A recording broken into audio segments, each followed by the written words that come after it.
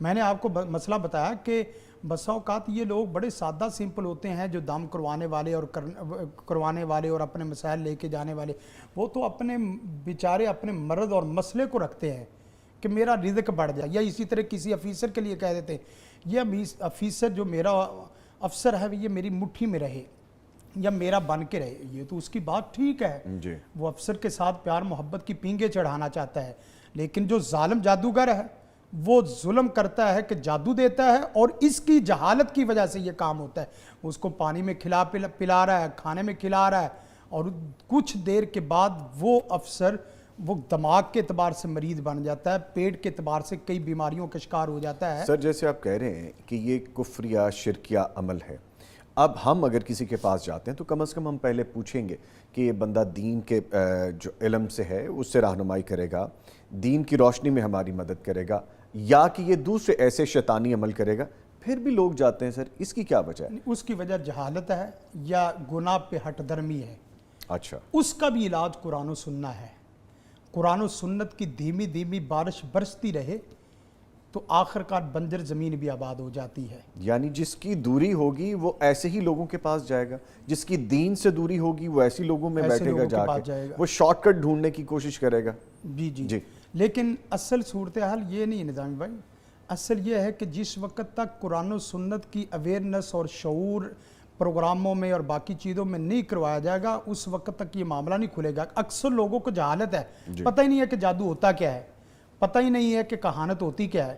اب دیکھیں مثلا بلی آگے سے گزر گئی، بلی نے بھئی گاڑی کے آگے سے گزرنا، کبھی بلی گاڑی کے نیچے سے بھی گزرتی ہے۔ کوا کالا کوا ہو تو اب کوا کالا ہی ہوتا ہے، اب کووں کو ہم پینٹ کرنا شروع کر دیں، بلیوں کو ہم پینٹ کرنا شروع کر دیں، تو یہ سارے مسائل یہ صرف جہالت کی وجہ سے۔ اور کتنے جگہ پہ ہم نے جس وقت یہ موضوع بحث بنایا، آپ یقین کریں کہ کتنی مساجد ایسی ہیں، آپ جانتے کتنی مساجد ایسی ہیں جس میں یہ موضوع باقاعدہ زیر بحث لایا جاتا ہے، یہ موضوع خطبات کا حصہ ہوتا ہے، یہ موضوع علماء کے دروس کا حصہ ہوتا ہے۔ بہت کم ہے، ایک مسجد کو دیکھنے 2 سال 4 سال سے اس موضوع کے اوپر کوئی اویئرنس نہیں ہے، کوئی لیکچر نہیں ہے، کوئی ورکشاپ نہیں، کوئی درس نہیں۔ حالانکہ آپ دیکھیں ڈینگی چلا تو لوگوں نے ہر چوک چرستے میں اس کے پوسٹر لگا دیے، ہر چوک چرستوں میں اس کے جتنی بھی چیزیں چسپا کر دی۔ اسی طرح یہ پیچھے کرونا والا مسئلہ چلا تو کرونا کے لیے اصل اس سے کیا ہوتا ہے، مرض فوری کنٹرول ہو جاتا ہے اور مرض سمجھ آنا شروع ہو جاتا ہے۔ جیسے آپ فرما رہے ہیں اس کو اس طرح سے بھی سمجھتے ہیں کہ اویئرنیس کی بہت ضرورت ہے، جو ہمارے علم دینے والے لوگ ہیں ان کی ذمہ داری بہت ہے۔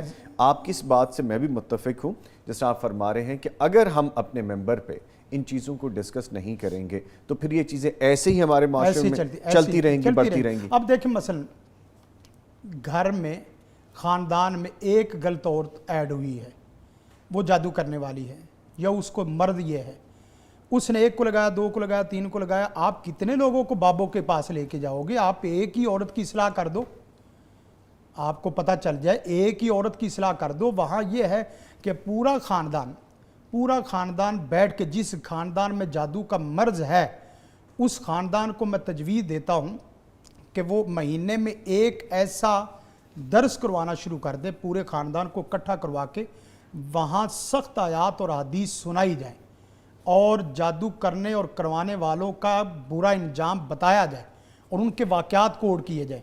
اس نے جادو کیا تھا، اس کا انجام یہ ہوا تھا، اس نے جادو کیا تھا، اس کا انجام یہ ہوا تھا۔ تو یقین کریں اکثر لوگوں کے امراض ادھر سے ختم ہو جائیں گے۔ جادو کا نہ وظیفے پڑھنے کی ضرورت ہے، نہ عاملوں کے پاس جانے کی ضرورت ہے، ایک آدھی عورت ہے۔ اور ہمارے پاس اس طرح کے کیس آتے ہیں، ایک خاندان کو دیکھتے ہیں، اس کو مرد ہے، اس کے جادو کی بھی بالکل بیعینی شکل وہی ہے جو دوسرے کی ہے، دوسرے کی بھی شکل وہی ہے، اور سب کا دیکھا جائے تو مرجع مصدر پیپ ایک ہی ہوتا ہے۔ جہاں جیسے آپ فرما رہے ہیں روٹ کاز پکڑ لیں، جو اصل اس کی وجہ ہے وہاں تک پہنچے۔ اگر پتہ ہے کوئی ایک شخص، خاتون مرد کوئی بھی ہے، آپ اس روٹ کاز کو پکڑیں، بالکل۔ اس کو حل کریں. اور یہ بات آپ کی اچھی ہے کہ ہمیں ایک دوسرے کو ایجوکیٹ کرنا ہوگا، فیملیز میں بیٹھ کے دین کی بات کرنی ہوگی، قرآن و سنت کی بات کرنی ہوگی. اور اسی زمرے میں جیسے آپ نے فرمایا کہ محراب و ممبر پہ بیٹھ کے جب آپ اس چیز کو اہمیت کے طور پر ڈسکس کریں گے تو وہ بھی ضروری ہوگا. سر کیا ہمارے معاشرے میں اس چیز کی اتنی اہمیت نہیں سمجھی جاتی؟ یہ 2 کوسچن بن جائیں گے. کیا نہیں سمجھی جاتی کہ اس کو ڈسکس نہ کیا جائے، جبکہ دوسری طرف ہم ہر دوسرے بندے سے اگر بات کریں تو وہ کہے گا مینو لگتا جادو ہو گیا، میرے تے کچھ کر دیتا ہے کسی نے. یہ 2 چیزیں اس پہ روشنی ڈالیں. جی یہ تو چیک اپ کرنے کے بعد یہ ہے کہ آیا کہ مرد نفسیاتی ہے، مرد معاشرتی ہے، مرد جادوئی ہے، مرد انسانی ہے، شیطانی ہے، نظر بد کا ہے.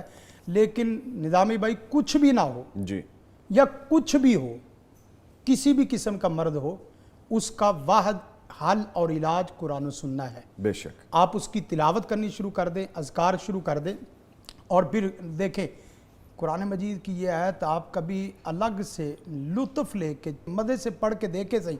فَاذْكُرُونِي أَذْكُرْكُمْ فَاذْكُرُونِي أَذْكُرْكُمْ. بندے یاد رکھے گا تو یاد رکھوں گا. Beautiful beautiful. یاد رکھے گا تو جسے میرا رب اپنی مجلس اعلیٰ میں یاد رکھے، جبریل کو اس کی مدد کے لیے بھیجے، اس کو کوئی جادوگر جادو کر سکتا ہے؟ امپاسبل ہے. ہم اللہ کو یاد رکھتے ہی نہیں ہیں. ہم نماز پڑھتے ہیں، کتنے لوگ ایسے ہیں جو مسجد میں جاتے ہیں، مسجد ان کو مل گئی، مسجد میں نمازی مل گئے، مسجد میں سجدہ مل گیا، مسجد میں رکوع مل گیا، لیکن مسجدوں میں ان کو رب نہیں ملتا. فَاذْكُرُونِي أَذْكُرْكُمْ. اور دوسری چیز ساتھ استغفار. ہم لوگ استغفار کر کے بھی گناہ کر رہے ہوتے ہیں. ایت کریمہ کتنے لوگ ایسے ہیں آپ نہیں جانتے کہ ایت کریمہ کا ماحول ایسا ہوتا ہے، پڑھتے وقت ماحول ایسا بنا دیا جاتا ہے کہ وہاں 20 گناہ اور ہو جاتے ہیں. گناہ آپ کے ہیں اور استغفار میں کر رہا ہوں، ساتھ آپ کو بھی کرنا چاہیے. تو اس کا واحد حل یہی ہے، مرد کچھ بھی ہے، آپ پہلے سٹیپ پہ قرآن مجید خود پڑھنا شروع کر دیں اور ذکر اذکار کرنے شروع کر دیں. اور ایک عمل بہت ہی اہم ہے جی جو میں سمجھتا ہوں پوری شریعت کا سب سے بڑا عمل، شریعت میں مجھے اس سے بڑا فضیلت والا عمل نظر نہیں آیا، اور میں نے اس کی بڑی برکات دیکھی ہے، خیر و برکات کی حد ہے. نبی رحمت صلی اللہ علیہ وسلم نے فرمایا جو آدمی جمعے والے دن من غسل واغتسل بکارا وابتکارا مشا ولم یرکب ودنا من الامام، کہ جو آدمی غسل مستحب کرے، نمبر 1. جی. نمبر 2 جلدی جائے جمعے کے لیے. نمبر 3 پیدل جائے، سوار ہو کے نہ جائے، اگر پیدل سوار جانا بھی ہے تو تھوڑا سا فاصلے میں رک جائے. چوتھے نمبر پہ امام کے قریب ہو کے بیٹھے، کوئی لغو حرکت نہ کرے، خاموشی سے خطبہ سنے. یہ 5 کام کرنے سے ہر قدم کے بدلے اللہ تعالیٰ اس کو 1 سال کے روزوں کا ثواب عطا کرتا ہے، ہر قدم کے بدلے. اس سے بڑی کوئی صحیح حدیث مجھے فضیلت کے اعتبار سے ذخیرہ حدیث میں نہیں ملی. سبحان اللہ. اور یہ آپ ہر ہفتے کر سکتے ہیں. ہر ہفتے کر سکتے ہیں. کیسی نعمت ہے. ہر قدم کے بدلے نظامی صاحب 1 سال کے روزے. اور کون متقی آدمی ہے، کون ولی اللہ ہے جو 1 سال میں کوئی دن ایسا نہیں ہے جو روزہ نہ چھوڑتا ہو. اور پھر دوسرے سال ہر قدم کے بدلے 1 سال کے قیام کا بھی ثواب ہے. یہ سنن ابی داؤد کی صحیح حدیث ہے. ہر قدم کے بدلے، اب ایک آدمی کی مسجد اس کے 600 قدموں کے فاصلے پہ ہے تو 600 سالوں کا ثواب آپ اندازہ کریں. اللہ اکبر اللہ اکبر. ہم نے رمضان کے روزے رکھے، شوال کے 6 روزے رکھتے ہوئے لگ پتہ گیا ہے بعد کو گرمی کی شدت کی وجہ سے. تو جو آدمی یہ عمل کرتا ہے، اس عمل کی برکت کی وجہ سے، خیر برکت کی وجہ سے اللہ تعالیٰ اس کے اندر اندرون برون کے جتنے مسائل ایسے صاف ستھرے کر کے رکھ دیتا ہے، اور اس کو جمعے کی عظمت، برکت، رفت، بلندی سارا کچھ عطا کر دیتا ہے. آپ یہ عمل کر کے دیکھیں. ہم تو ویسے جادو کے توڑ کے لیے 2 عمل بڑے اہم ہیں، جی. روزہ اور دعا. روزہ اور دعا. اور یہاں تو روزوں کی لائنیں لگی ہوئی ہیں، یہ اللہ کی تعالیٰ کی طرف سے پورا پیکج ہے. تو جو آدمی یہ عمل کرے، اللہ کے فضل و کرم سے آپ یقین کریں اس کے گھر میں پریشانیاں نہیں رہتی، اس کے گھر میں بدسکونی نہیں رہتی. اور اس کے ساتھ ساتھ ایک اور کام، جی. جس آدمی کو چاند دیکھنے کی دعا ہر مہینے پڑھنے کی عادت پڑ جائے. چاند دیکھنے کی, صرف چاند دیکھنے. چاند دیکھنے کی دعا. آپ تجربہ کر کے دیکھ لیں, تجربہ کر کے دیکھ لیں. صرف کام کیا کرنا ہے آپ نے اور آپ کی پوری فیملی نے, گھر کے صحن میں, گھر کی چھت میں, جہاں آپ کو میسر ہو, سب نے کھڑے ہو کے یہ کہنا ہے اللہم, اے پیارے سونے رب, اور اللہم یہ اللہ تعالیٰ کے تمام اسماء کا مخفف ہے. اچھا, اللہم, جی, بعد نے لکھا اللہم محبت سے جب پڑھے تو اللہ کے تمام ناموں کا مخفف جو ایک رحیم, غفور, غفار, ودود کا وظیفہ کرتے وہ اللہم محبت سب کو اکٹھا کر دیا. اللہم احلہ علینا بالامن والایمان والسلامتی والاسلام.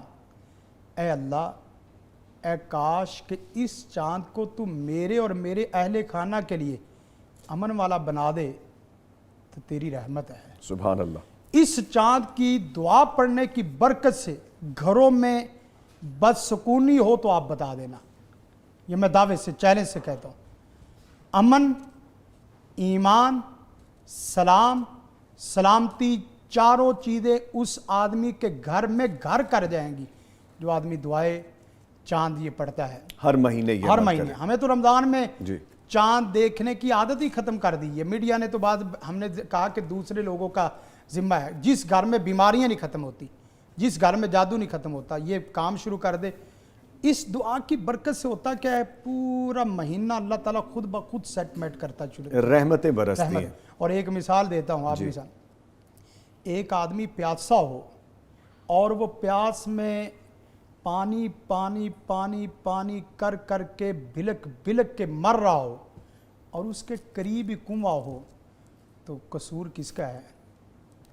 ایک آدمی گرمی کی شدت میں سایہ سایہ کر کر کے, ہوا ٹھنڈک اس کا ڈڈورا پیٹ پیٹ کے گرمی کی شدت میں تڑپ رہا ہو, اور ساتھ ہی چھایہ دار درخت, میٹھی ٹھنڈی ہوا دینے والا ساتھ ہی کھڑا ہو, تو اس کی چھاؤں نہ لے, میٹھے پانی کا اپنی کنواں نہ کوتاہی پیے. ہے, یہ اپنی کوتاہی ہے. وگرنہ شریعت نے ہزاروں مسائل ایسے ہیں, ان کے سامنے ایسی چیزیں رکھ دی ہے کہ آپ کے مسائل اس لفظ کے سامنے چھوٹے نظر آتے ہیں. اچھا, یہ بھی ہے نا قاری صاحب کہ آپ جستجو تو کریں, بالکل, آپ چلیں تو صحیح, آپ ڈھونڈیں تو صحیح. ہم کیا کرتے ہیں, ہم بیٹھے رہتے ہیں اور کہتے ہیں کہ ہمارا یہ مسئلہ حل ہو جائے, تو بیٹھنے سے تو آپ کو کوئی آ کے منہ میں رزق بھی نہیں ڈالتا, اور مسائل پھر کیسے حل ہوں گے. دو چیزیں آپ نے فرمائی, ایک یہ کہ جمعۃ المبارک میں اس کو, لیکن اس کے لیے بعض لوگ شاید یہ بھی امیج لے لیں, اس کا یہ کانسیپٹ نہیں ہے کہ آپ باقی جو نماز پنج جگانہ اور ان چیزوں کی طرف سستی دکھائیں, وہ بھی ساتھ ساتھ ہیں, وہ ضروری ہیں. نماز جمعہ کا فرمایا جیسے آپ نے, اور آپ نے یہ کہا کہ جب بھی آپ مہینے میں چاند دیکھیں تو باقاعدہ دعا کریں, اپنی فیملی کے ساتھ, اہل خانہ کے ساتھ, یا اگر آپ اکیلے بھی کہیں پہ رہتے ہیں تو بھی دعا کریں, تو یہ رحمتیں برکتیں ہوتی ہیں. ٹھیک ہے سر, یہ فرمائے گا کہ خطرناک جادو کا علاج کیسے ممکن ہے؟ پہلے تو یہ ہمیں سمجھ آئے کہ جادو خطرناک اور چھوٹا اور بڑا ہوتا کون سا ہے, قسمیں کیا ہیں اس کی, کون سی قسمیں ہیں. اصل میں ہمیں یہی پتہ نہیں چلتا کہ جادو خطرناک کون سا ہے, چھوٹا کون سا ہے, بڑا کون سا ہے. سب سے بڑا خطرناک جادو یہ ہے کہ جو آپ کو اللہ سے دور کرنا شروع کر دے, اللہ اور رسول کے متعلق شکوک و شبہات پیدا کرنا شروع کر دے, اللہ کے متعلق مایوسی شروع کر دے, اور اللہ رسول کے متعلق اور قرآن و سنت کے وظائف کے متعلق بدظنی پیدا شروع کر دے. اللہ بچائے ہم کو اس طرح کے. یہ سب سے خطرناک جادو ہے, حتیٰ کہ یہ جادو بندے کو پھر خودکشی کرنے تک مجبور کر دیتا ہے, خودکشی کرنے تک. اس کے لیے 2-3 دعائیں. ایک آدمی دعا کرتا رہے آمنت باللہ ورسولی, آمنت باللہ ورسولی, مختلف الفاظ, آمنت باللہ ورسولی. یقین کریں اس 2 کلمے سے اللہ تعالیٰ اس کے دل کو نور سے, ایمان سے منور کر دے گا. اور اس کے ساتھ ساتھ دوسرا جو وظیفہ اس کے ساتھ, سبح للہ ما فی السماوات والارض وہو العزیز الحکیم لہ ملک السماوات والارض یحیی و یمیت وہو علی کل شیء قدیر. سورہ حدید کی یہ 3 نمبر آیت, هو الاول والآخر والظاہر والباطن وہو بکل شیء علیم. یہ آیات آپ پڑھ لیں صحیح, دنیا کا خطرناک سے خطرناک مرض جو آپ کے اندر اللہ رسول کے متعلق شکوک و شبہات پیدا کر رہا ہے، اللہ کے فضل و کرم سے وہ ٹوٹتا جائے گا۔ اور تیسرا وظیفہ لا حول ولا قوت الا باللہ العلی العظیم، اور چوتھا اور آخری ربنا لا تزغ قلوبنا بعد اذ ہدیتنا وہب لنا من لدنک رحمہ انک انت الوہاب۔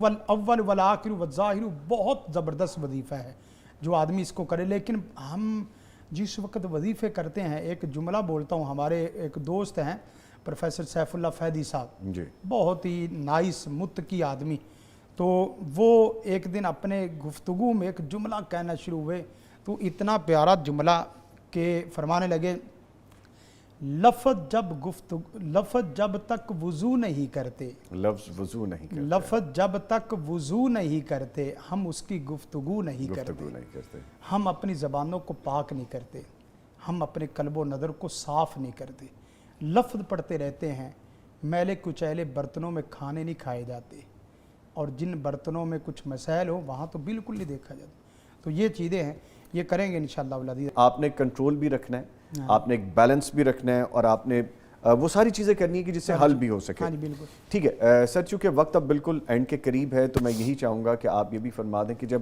اس طرح کی سچویشن میں، کیونکہ میں فوری طور پہ کوئک آنسر چاہوں گا، ایسی سچویشن میں آپ پہ جو ذمہ داری عائد ہو جاتی ہے تو پھر آپ کیا عملی طور پہ مظاہرہ کرتے ہیں؟ کچھ سخت ہوتے ہیں یا پھر آپ کچھ ایسی دعائیں پڑھتے ہیں جس سے آپ خود بھی کنٹرول میں رہیں، کیونکہ ایسے لفظ آپ کو خود بھی کنٹرول سے باہر کر سکتے ہیں؟ اس کے لیے سب سے بڑی چیز تو صبر و تحمل ہے، جی، اور دوسری چیز تمسک بالکتاب و سنہ ہے، کتاب و سنت کی تعلیمات سے تمسک ہونا، ٹھیک ہے، اور تیسرا کام اس کے لیے یہ ہے کہ وہ آدمی اللہ کی شان کو گھٹانا چاہتا ہے، رسول کی شان کو گھٹانا اور کم کرنا چاہتا ہے، نعوذ باللہ، جو کہ ممکن نہیں ہے، آپ اس کے بالمقابل اللہ کی شان بیان کرنی شروع کر دیں تو یقین کریں اس کا شیطان پہلے سے زیادہ گر جائے گا۔ ٹھیک ہے، اس کے لیے ایک چیز، جی سورۃ اخلاص، اللہ کی شان میں جو کمی کرنا شروع کر دے، آپ سورۃ اخلاص قل هو اللہ احد اللہ الصمد، تجھے کملے پتہ ہی نہیں میرا رب تو سب سے بے نیاز ہے، بے شک، اللہ الصمد لم یلد ولم یولد ولم یکن لہ کفوا احد۔ چونکہ وقت کی کمی ہے، پھر انشاءاللہ ایک اور نشست رکھیں گے جس میں یقیناً ہم یہ چیزیں بھی ڈسکس کریں گے۔ قاری صاحب آپ کے آنے کا شکریہ، آپ بھی تشریف لائے، آپ کے بھی آنے کا شکریہ۔ اس کے ساتھ ہی پروگرام اپنے اختتام کو پہنچتا ہے، پھر ملاقات ہوگی، تب تک کے لیے اللہ حافظ۔